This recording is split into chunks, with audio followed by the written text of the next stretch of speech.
Chak, Shabbat. Every Saturday, a wonderful smell wafted from apartment 5A. It curled into 4D, tickling Tommy Santiago's nose as he played his tuba. It slipped into 3C, tempting Senora Belagali as she bustled around dusting her teacups. It crept under the door of 2B, tantalizing Mr. Moon as he sat typing his new romance novel. Even the Omar family on the first floor caught a whiff. They sniffed the air and smiled. At last the door to 5A flew open. Out stepped Goldie Simcha, her face shining like a silver spoon. Come in, it's Cholent time." As her neighbors took their places at her table, Goldie ladled steaming stew into their bowls.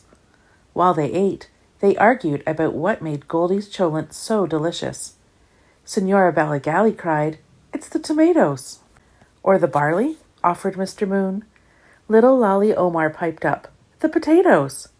And the Santiagos all agreed it had to be the beans. But Goldie shook her head. "When I was a girl," she said, "I always helped my grandmother get ready for Shabbat. All Friday afternoon we rushed around, cutting up vegetables, sweeping the floor, dressing the table in its best lace tablecloth. Busy, busy, hurry, hurry, do it right away, Chak. But when the sun went down, my grandma lit the candles and Shabbat began. For one whole night and day, we put aside the things that kept us busy all week long. While the cholent bubbled slowly on the stove, we spent time in a special way, together." "I don't celebrate Shabbat exactly as my grandma did," said Goldie, "but every Friday afternoon, I put a pot of cholent on the stove to bubble through the night and day. And when it's done at last, it has a special taste that isn't beans or barley or tomatoes or potatoes. For me, the taste of cholent is Shabbat." And all her neighbors raised their spoons and said, "Shabbat." One Saturday, however, something wasn't right. Tommy's tuba played nothing but sour notes. Senora Belagali's nicest teacup tumbled off the shelf and smashed. And Mr. Moon, exasperated, hurled the pages of his latest romance novel right across the room.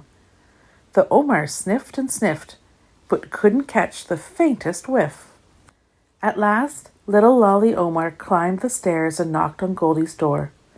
Goldie answered, her face buried in a tissue. "Friday afternoon I felt too sick to get the cholent on the stove," she said and sniffed. "Now it's too late. You can't make cholent in a hurry. Right away, Chak." "No cholent for Shabbat?" Tommy Santiago dropped his tuba when he heard the news. Senora Belagali's feather duster flew into the air. Mr. Moon got so mixed up, he put a monster robot in his romance novel, and it squashed the hero flat. On the first floor, the Omars frowned. "Poor Goldie," Mrs. Omar said. "It just won't be Shabbat for her," Mr. Omar agreed. Little Lolly peered into the fridge. "Potato curry isn't the same thing as cholent," she said. "Still, it always cheers me up." As the Omars climbed the stairs with their bowl of potato curry, Mr. Moon came out of 2B with a tray. "Korean barley tea," he told them.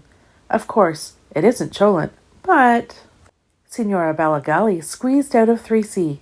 "Tomato pizza," she puffed.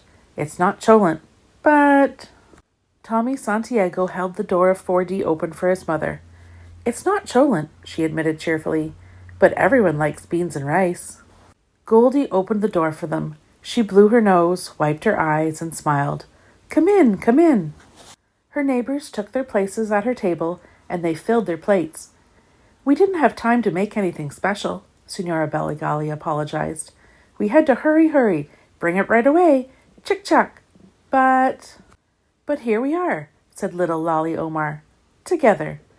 Goldie took a bite of pizza, a nibble of curry, a mouthful of beans and rice. She sipped her barley tea. Then she looked around the table, her face shining like a silver spoon, and said, "I think it tastes exactly like Shabbat."